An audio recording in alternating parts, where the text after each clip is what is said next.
વડોદરા શહેરના ખિસકોલી સર્કલ નજીક બનાવવામાં આવી રહેલ વરસાદી કાસને લઈને 3 મહિના જેટલો સમય વીતી ગયો હોવા છતાં પણ હજી સુધી કામ પૂર્ણ કરવામાં આવ્યું નથી, જેને લઈને રોજે રોજ ટ્રાફિક જામના દ્રશ્યો જોવા મળી રહ્યા છે।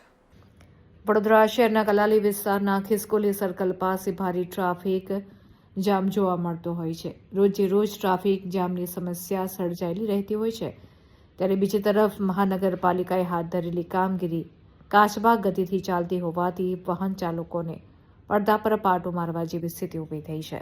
એટલું જ નહીં, આ કામગીરીને અધૂરી છોડી દેવાને કારણે વાહન ચાલકોને ટ્રાફિકને લીધે સમય અને પેટ્રોલનો વેડફાટ થતો હોય છે, અને જેને લઈને વાહન ચાલકોમાં ભારે આક્રોશ જોવા મળી રહ્યો છે।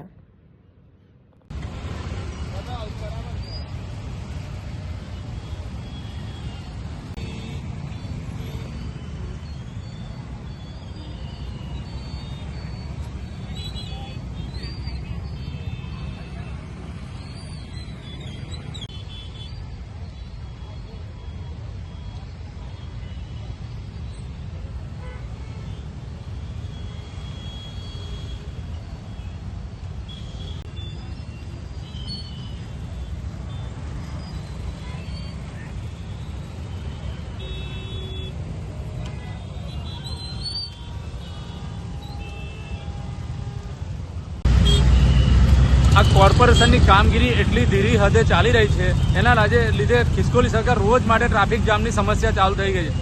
ક્યારે આ સમસ્યાનું નિવારણ આવશે? કોર્પોરેશનના અધિકારીઓને અને કોઈનું અહીંયા દેખરેખ છે નહીં, એના કારણે ટ્રાફિક પોલીસ હેરાન થઈ ગઈ છે। ટ્રાફિક પોલીસ હેરાન એટલે સવાર સાંજ 2 ટાઈમ એટલો ટ્રાફિક, લોકોનો જવાનો ટાઈમ, ઓફિસે જવાનો ટાઈમ બહુનો વડફાટ થઈ રહ્યો છે। ટાઈમે ક્યાં પહોંચે? સ્કૂલે છોકરાઓ નથી પહોંચ્યા, કોઈ હોસ્પિટલ જવા માટે એમ્બ્યુલન્સ અટવાઈ જાય તો બી ના નીકળી શકે।